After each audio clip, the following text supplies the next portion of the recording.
ఒక్కసారి కొమ్మూరి గోల్డ్ కి కాల్ చేయండి. తాకట్లో ఉన్న మీ బంగారాన్ని విడిపించి మార్కెట్ ప్రైస్ కి వాళ్ళు కొనుక్కుని మిగతా డబ్బులు మీకు ఇచ్చేస్తారు. హలో అండి, అందరికీ నమస్కారం. నేను మీ కట్టా కార్తీక్. ఆంధ్రప్రదేశ్లో మెడికల్ కాలేజీల ప్రైవేటీకరణకు వ్యతిరేకంగా వైసీపీ చేపట్టిన కోటి సంతకాల సేకరణ కార్యక్రమంలో భాగంగా సేకరించినటువంటి కోటి సంతకాలను ఇవాళ గవర్నర్కి ఇవ్వబోతా ఉంది వైసీపీ. ఇప్పటికే 10 గంటలకి జెండా ఊపి ఆ కోటి సంతకాలను గవర్నర్ గారి దగ్గరికి జగన్మోహన్ రెడ్డి గారు పంపించేశారు. జగన్మోహన్ రెడ్డి గారు కూడా గవర్నర్తో భేటీ కాబోతున్నారు. ప్రజలు వ్యతిరేకిస్తున్నారు కాబట్టి వైసీపీ అధికారంలో ఉన్నప్పుడు సాధించినటువంటి 17 మెడికల్ కాలేజీలని ప్రైవేటీకరించవద్దు అని గవర్నర్ గారికి మెమోరాండం ఇవ్వబోతూ ఉన్నారు. సరే, ఒక మంచి పరిణామం. వైసీపీ లేవనెత్తిన ఒక ప్రజా కార్యక్రమం అనుకోవచ్చు. అయితే వైసీపీ మేము 1,11,36 సంతకాలని ప్రజల నుంచి సేకరించామని చెప్తుంది. 1,11,36 సంతకాలని ప్రజల నుంచి సేకరించామని చెప్తోంది. మరి అదేందో అర్థం కాలే. ఈ 11కి వైసీపీకి ఉన్న అనుబంధం, ప్రతి దాంట్లో కూడా వైసీపీ 11 అనేటువంటి సంఖ్యను ఉంచుకుని ఉంటుంది. నేను చెప్పట్లేదండి. ఇవాళ మీరు కావాలంటే జగన్మోహన్ రెడ్డి గారి సొంత పత్రిక సాక్షి పేపర్లో బ్యానర్ ఐటమ్ చూడండి, ఈ అంకె మీకు కనపడింది. నేనేదో వైసీపీని వెటకారం చేయడం కోసం, వెక్కిరించడం కోసం చెప్పట్లే. మీరు ఇవాళ సాక్షి పేపర్ చూడండి, మీకు అర్థమైపోద్ది ఎన్ని సంతకాలు సేకరించారు. 11 అనే అంకెకి వైసీపీకి ఉన్న అనుబంధం ఏంటో నాకు అర్థం కావట్లేదు. వాళ్ళు దాని ప్రతి దాంట్లో కూడా 11 ఉండేటట్టు చూసుకుంటున్నారు. సరే, ఈ లాజిక్లు అన్ని పక్కన పెట్టేస్తే జగన్మోహన్ రెడ్డి గారు అంటున్నట్టు అసలు మెడికల్ కాలేజీల ప్రైవేటీకరణ జరుగుతుందా? ప్రభుత్వం అయితే చెప్తుంది మేము మెడికల్ కాలేజీలు ప్రైవేటీకరించట్లేదు, పీపీపీ పబ్లిక్ ప్రైవేట్ పార్ట్నర్షిప్ మోడల్లో అన్ని మెడికల్ కాలేజీలను స్టార్ట్ చేపించేసి, క్లాసులు స్టార్ట్ చేపించేసి, అది కూడా క్వాలిటీ ఎడ్యుకేషన్ అందించాలని, ఎక్కువ మెడికల్ సీట్లు ఆంధ్రప్రదేశ్లో అందుబాటులో తీసుకురావాలని, అందులోనూ క్వాలిఫైడ్ బడుగు బలహీన వర్గాలకు సంబంధించినటువంటి రిజర్వేషన్ అభ్యర్థులు ఎవరైతే ఉన్నారో వాళ్ళందరికీ కూడా ఎక్కువ సీట్లు వచ్చేలా చూడాలనేటువంటి కారణం చేత మేము ప్రయత్నం చేస్తున్నామని ఆంధ్రప్రదేశ్ ప్రభుత్వం చెప్తోంది. అంటే కూటమి ప్రభుత్వం చెప్తా ఉంది. నిజానికి జగన్మోహన్ రెడ్డి గారి పాలసీ ఏంటి, తర్వాత చంద్రబాబు నాయుడు గారి పాలసీ ఏంటి, చాలా క్లియర్గా మనం చూసేటువంటి ప్రయత్నం చేద్దాం. జగన్మోహన్ రెడ్డి గారు వాళ్ళు వైసీపీ అఫీషియల్గా చెప్తుంది మేము 17 మెడికల్ కాలేజీని కేంద్ర ప్రభుత్వంతో మాట్లాడి సాధించాము అని చెప్తుంది. మరి 17 మెడికల్ కాలేజీలు ఎప్పుడు సాధించారయ్యా అంటే, ఏ వైసీపీ నాయకుడు డిబేట్ అయినా మీరు చూడండి, మేము 2020లో సాధించామని చెప్తున్నారు. 2020లో మేము 17 మెడికల్ కాలేజీని కేంద్ర ప్రభుత్వంతో మాట్లాడి సాధించామని వైసీపీ నాయకులు చెప్తున్నారు. మరి ఎన్ని మెడికల్ కాలేజీలు కంప్లీట్ చేశారు? 4 మెడికల్ కాలేజీలు కంప్లీట్ చేశారు. సరే, వాళ్ళు 5 అనొచ్చు కాక, సరే 5 4 వాళ్ళు 5 అంటారు, రియాలిటీలో 4 కనపడుతున్నాయి. ఈ 4 5 మెడికల్ కాలేజీలు వాళ్ళు నిర్మించాం, క్లాసులు కూడా స్టార్ట్ చేశామని వైసీపీ చెప్పుకుంటుంది. వైసీపీ ఎప్పటి వరకు అధికారంలో ఉంది? 2024 వరకు అధికారంలో ఉంది. అంటే ఈ 4 సంవత్సరాల్లో వైసీపీ నిర్మించిన కాలేజీలు ఎన్ని అంటే 4 కాలేజీలు లేదా 5 కాలేజీలు. మరి 4-5 కాలేజీలన్నా ఫుల్ ఫ్లెడ్జ్డ్గా స్టార్ట్ అయ్యాయా, క్వాలిటీగా ఎడ్యుకేషన్ అందించాయా అంటే ఎన్ఎంసి వాళ్ళు, నేషనల్ మెడికల్ కౌన్సిల్ వాళ్ళు ఈ కాలేజీల్లో సరైన సౌకర్యాలు లేవు, సరైనటువంటి పడకలు లేవు అని చెప్పేసి ఎన్ఎంసి వాళ్ళు నోటీసులు జారీ చేశారు. ఇప్పుడు జగన్మోహన్ రెడ్డి గారు సొంత జిల్లా కడప మెడికల్ కాలేజీకి ఎన్ఎంసి వాళ్ళు నోటీసులు ఇచ్చారు. జగన్మోహన్ రెడ్డి గారు సొంత జిల్లా. తర్వాత ఈ 4 సంవత్సరాల్లో 4-5 మెడికల్ కాలేజీ కంప్లీట్ అయితే మరి 17 మెడికల్ కాలేజీలు కట్టడానికి ఎంత టైం బట్టి ఉండేదా జగన్మోహన్ రెడ్డి గారికి? ఇప్పుడు మళ్ళా జగన్మోహన్ రెడ్డి గారి కనుక అధికారంలోకి వచ్చి ఉంటే 2024 నుంచి 2029 మధ్య ఇంకొక 5-6 కాలేజీలు కట్టి ఉండేవాడా? అంటే 2029 వరకు జగన్మోహన్ రెడ్డి గారికి తిరిగి అధికారం వచ్చి ఉంటే మహా అంటే ఒక 11 మెడికల్ కాలేజీలు అందుబాటులోకి వచ్చుండే. కానీ ఇప్పుడు కూటమి ప్రభుత్వం చెప్తా ఉంది, చంద్రబాబు నాయుడు గారి ప్రభుత్వం చెప్తా ఉంది మేము 2028-29 లోపు 28-29 లోపు అంటే నెక్స్ట్ ఎలక్షన్స్ పోయేలోపు ఈ 17 మెడికల్ కాలేజీలని కంప్లీట్ చేసి క్లాసులు కూడా స్టార్ట్ చేస్తాం. పీపీపీ మోడల్లో అన్ని మెడికల్ కాలేజీలు ఆంధ్రప్రదేశ్కి శాంక్షన్ అయిన ప్రతి మెడికల్ కాలేజీని నిర్మించి క్లాసులు కూడా స్టార్ట్ చేస్తాం, అందులోనూ క్వాలిటీ ఎడ్యుకేషన్ ఇస్తాం అనేది చంద్రబాబు నాయుడు గారి ప్రభుత్వం చెప్తా ఉంది. మరి ఏది మంచి పద్ధతి? పైగా జగన్మోహన్ రెడ్డి గారు సరే ప్రభుత్వం చేతుల్లో మెడికల్ కాలేజీలు ఉండాలి అని డిమాండ్ చేస్తున్నారు. ఓకే, ప్రభుత్వం చేతుల్లో ఉంటే మనందరికీ అనిపించేది ఏంది? ఫ్రీ వైద్యం అందిద్ది ప్రజలందరికీ. తర్వాత మెడికల్ విద్య కూడా కాస్ట్లీ కాకుండా ఉంటుంది. ఎక్కువ మంది పేదవాళ్ళకి మెడికల్ విద్య దగ్గర అవుద్ది అనేది మనం అనుకుంటాం. సహజంగా ప్రభుత్వం చేతుల్లో ఉంటే ఏంది, ఫ్రీగా వస్తానని అనుకుంటాం. విద్య కాస్ట్లీ కాదు, కానీ కొనాల్సిన అవసరం లేదు అని మనం అనుకుంటాం. కానీ జగన్మోహన్ రెడ్డి గారు ఏం చేశారు, ప్రభుత్వం చేతుల్లో ఉన్న మెడికల్ కాలేజీల్లో 35% కన్వీనర్ కోటా, అంటే మెడికల్ ఎంట్రన్స్ కొట్టిన వాళ్ళు, రిజర్వేషన్ ఉన్నవాళ్ళు, వాళ్ళ కోసం 35% కన్వీనర్ కోటా ఇచ్చారు. 15% ఆల్ ఇండియా కోటా ఇచ్చారు. 15% ఆల్ ఇండియా కోటా ఇచ్చారు. ఇక్కడ 50% అయిపోయింది. తర్వాత మిగతా 50% సీట్లని 35% కన్వీనర్ కోటా ఇచ్చారు, 15% ఆల్ ఇండియా కోటా ఇచ్చారు. మిగతా 50% సీట్లని మేనేజ్మెంట్ కోటా పేరుతోటి, ఎన్ఆర్ఐ కోటా పేరుతోటి అమ్మేశారు. అసలు ప్రభుత్వం చేతుల్లో మెడికల్ కాలేజీలు ఉంటే మేనేజ్మెంట్ కోటా ఏంటండి? ప్రభుత్వమే మేనేజ్మెంట్ కదా, మళ్ళీ మేనేజ్మెంట్ కోటా ఏంటి?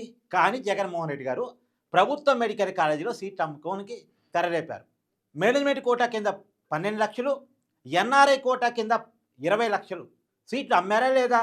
ఇది జగన్మోహన్ రెడ్డి గారు అయ్యంలో స్టార్ట్ అయినటువంటి 4-5 కాలేజీల్లో చదువుకుంటున్నటువంటి మెడికల్ స్టూడెంట్స్కి చాలామందికి తెలుసు. మెడికల్ సీట్లు కొనుక్కున్న వాళ్ళకి ఐడియా ఉండుంటుంది.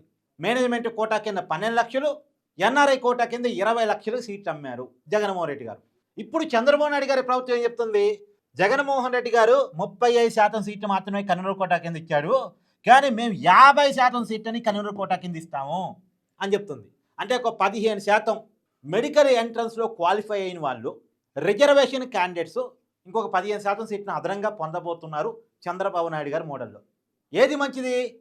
పేదవాళ్ళకి ఒక 15% సీట్లు అదనంగా రాబోతున్న చంద్రబాబు నాయుడు గారి పాలసీ మంచిదా, లేదు 15% కన్వీనర్ కోటాని కుదించి మేనేజ్మెంట్ కోటా కింద, ఎన్ఆర్ఐ కోటా కింద సీట్లు అమ్మినటువంటి జగన్మోహన్ రెడ్డి గారి పాలసీ మంచిదా? మీరు అనొచ్చు, చంద్రబాబు నాయుడు గారు 50% కన్వీనర్ కోటా ఇస్తారండి, మిగతా 50%లో ఎన్ఆర్ఐ కోటాని అడ్జస్ట్ చేస్తారు, తర్వాత ఆల్ ఇండియా కోటాని అడ్జస్ట్ చేస్తారు, తర్వాత మేనేజ్మెంట్ కోటాని అడ్జస్ట్ చేస్తారు. సరే, మేనేజ్మెంట్ కోటా కింద ఒక 20%, 30% సీట్లు ఇచ్చారనుకోండి, ఆ 20-30% సీట్లు కొద్ది కాస్ట్లీ అవుతాయి. అది ఎవరు కొనుక్కుంటారు? కొద్ది డబ్బు పెట్టగలిగిన వాళ్ళు కొనుక్కుంటారు. కానీ ఇక్కడైతే పేదవాళ్ళకు 15% సీట్లు పెరిగాయిగా.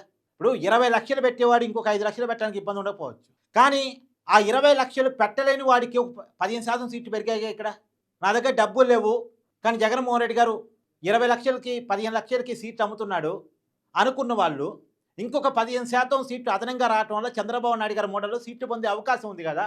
ఏది మంచి పాలసీ? కాబట్టి ఇక్కడ మనం వాస్తవాన్ని అర్థం చేసుకోగలగాలి.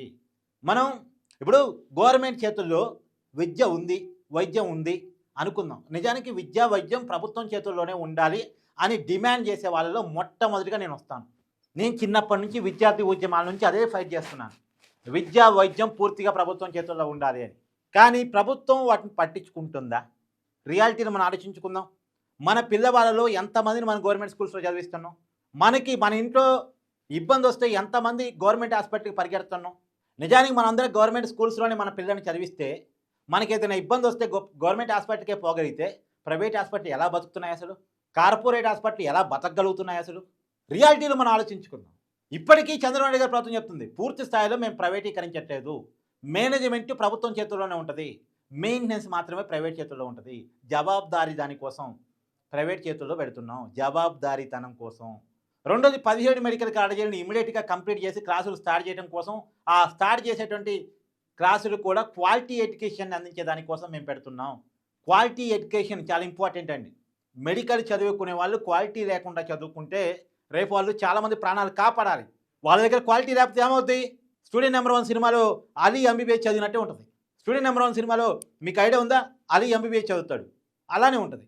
జగన్మోహన్ రెడ్డి గారు మేము డిగ్రీలు పీజీలు చదివామని చెప్పేసి అంటారు కదా, అలా ఉంటుంది. జగన్మోహన్ రెడ్డి గారి చదువులాగా ఉంటుంది. మరి జగన్మోహన్ రెడ్డి గారి చదువులాగా ఉండాలా మన చదువులు?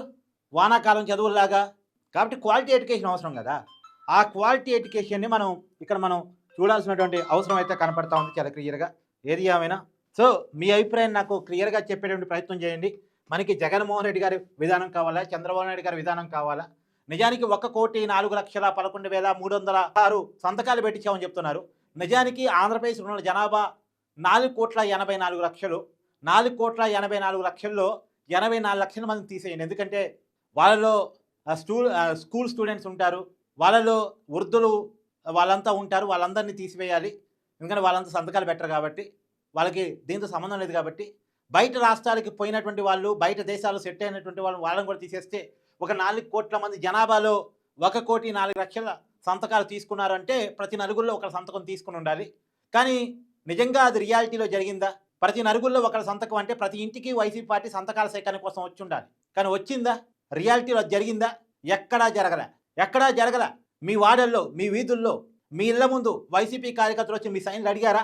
మరి అడగకుండా కోటి సంతకాలు ఎవరు చేశారు? మీకు తెలియకుండా మీ సంతకం పోర్జరీ అయిందా? ఒకసారి చెక్ చేసుకోండి, క్రాస్ చెక్ చేసుకోండి. ఇప్పుడు నాకు తెలిసి చాలామంది కూడా గవర్నర్ ఆఫీస్ దగ్గరికి మా సంతకం ఏమన్నా ఉందా ఆ కోటి సంతకాల్లో, మాకు తెలియకుండా మా సంతకాన్ని పోర్జరీ చేశారా అని అనుమానంతో క్రాస్ చెక్ చేసుకుందాం అనుకుంటున్నారట. పోర్జరీ సంతకాలు ఏమన్నాయి అని. ఎందుకంటే జగన్మోహన్ రెడ్డి గారికి అలవాటు పోర్జరీ సంతకాలు పెట్టి సూట్ కేసు కంపెనీలు క్రియేట్ చేయటం, అంటే నకిలీ సంతకాలు, నకిలీ కంపెనీలు, నకిలీ వ్యవహారాలు, నకిలీ బ్యాంక్ అకౌంట్లు వాళ్ళకి అలవాటు. అలా ఏమైనా క్రియేట్ చేశారా అనేటువంటి ఒక అనుమానం ఆంధ్రప్రదేశ్ సగటు ప్రజల్లో కలుగుతూ ఉంది. మామూలుగా వైసీపీ వాళ్ళు సంతకాలు పెట్టడానికి పోతే ఎవడు నమ్మి పెట్టడు. ఎందుకంటే మా ఆస్తులు రాపించుకుంటున్నారేమో అని ఒక భయం ఉంటుంది ప్రజల్లో. ఎందుకంటే వైసీపీ నాయకుల మీద అలాంటి ఒపీనియన్ ఉంది ప్రజల్లో. కావాలంటే మా కెమెరామెన్ నాయుడు వైసీపీ వాళ్ళు వచ్చి మీ ఈస్ట్ వెస్ట్ జిల్లాలో సంతకాల సేకరణ చేశారా? ఒకవేళ చేస్తే మీ కుటుంబాలు వైసీపీ అడగగానే సంతకాలు పెట్టే పరిస్థితి ఉందా? ఎందుకు లేదు అంటే వైసీపీ వాళ్ళు నిజంగా మెడికల్ కాలేజీల ప్రైవేటీకరణ కోసం సంతకాలు సేకరిస్తున్నారా అంటే ప్రైవేటీకరణకు వ్యతిరేకంగా, లేదు అంటే ఆస్తులు రాపించుకుంటున్నారని ఒక భయం ఉంటుంది. వైసీపీ నాయకుల మీద ఆ ఒపీనియన్ ఉంటుంది. కాబట్టి ఇది రియాలిటీ, దీన్ని అలా అర్థం చేసుకోండి. సో నిజంగా మీ సంతకాలు సేకరించి ఉంటే మీరు కామెంట్ చేయండి. అవునండి, మా ఇంటి ముందుకు వచ్చారు, మా వీధిలో తిరిగారు, మా వీధిలో ఉన్న వాళ్ళందరూ సంతకాలు పెట్టారు, అక్కడ గ్యాదరింగ్ పెట్టేసి మీటింగ్ కూడా పెట్టారు, ఎందుకు సంతకాలు సేకరిస్తుందన్న విషయాన్ని కూడా వైసీపీలో ఎక్స్ప్లెయిన్ చేశారు అని ఒకసారి మీరు కామెంట్ రూపంలో తెలియజేయండి. ఎందుకు ఈ అబద్ధాలు, ఎందుకు ఈ మోసం, ఎవరిని మోసం చేయడానికి ఈ సంతకాలు, పోర్జరీ సంతకాలతోటి? మీ అభిప్రాయాన్ని కామెంట్ రూపంలో తెలియజేయండి. Thank you.